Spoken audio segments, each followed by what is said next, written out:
Acts 23. Paul looked straight at the Sanhedrin and said, "My brothers, I have fulfilled my duty to God and in all good conscience to this day." At this, the high priest Ananias ordered those standing near Paul to strike him on the mouth. Then Paul said to him, "God will strike you, you whitewashed wall.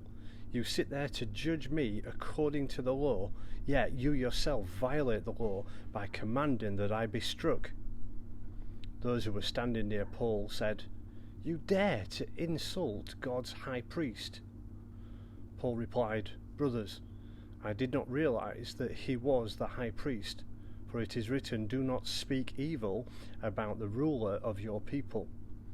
Then Paul, knowing that some of those were Sadducees and others Pharisees, called out in the Sanhedrin, "My brothers, I am a Pharisee, the son of a Pharisee.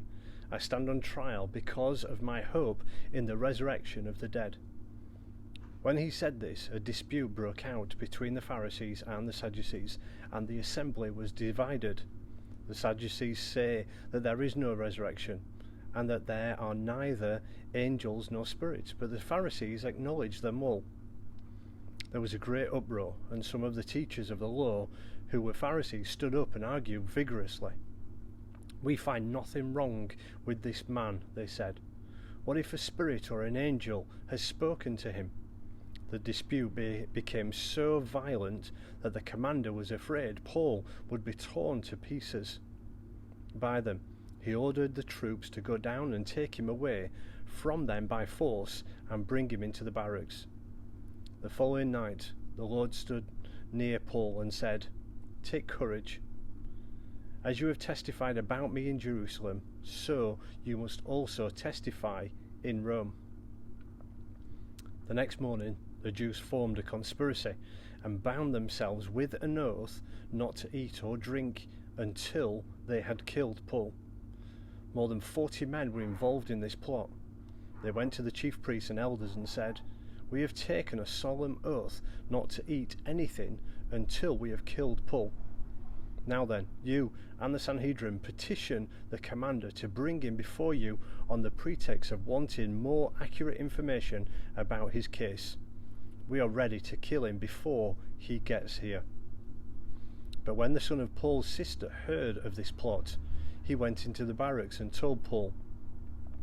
Then Paul called one of the centurions and said, "Take this young man to the commander. He has something to tell him." So he took him to the commander. The centurion said, "Paul, the prisoner, sent for me and asked me to bring this young man to you because he has something to tell you." The commander took the young man by the hand, drew him aside and asked, "What is it you want to tell me?" He said, "The Jews have agreed to ask you to bring Paul before the Sanhedrin tomorrow on a pretext of wanting more accurate information about him. Don't give it to them, because more than 40 of them are waiting in ambush for him.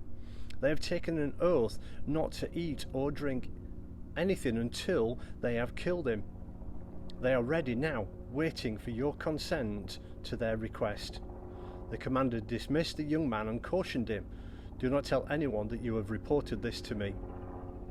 Then he called 2 of the centurions and ordered them, "Get ready a detachment of 200 soldiers, 70 horsemen and 200 spearmen, to go to Caesarea at 9 tonight. Provide mounts for Paul, so that he may be taken safely to Governor Felix." He wrote a letter as follows: "Claudius Lysias, to His Excellency Governor Felix, greetings.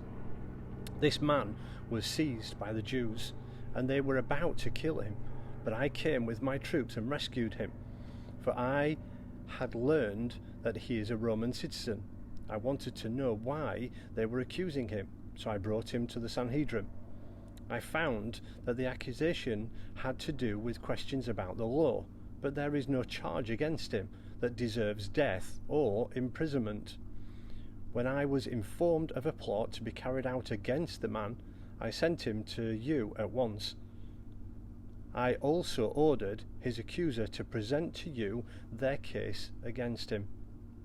So the soldiers, carrying out their orders, took Paul with them during the night and brought him as far as Antipatris. The next day they let the cavalry go on with him, while they returned to the barracks. When the cavalry arrived in Caesarea, they delivered the letter to the governor and handed Paul over to him.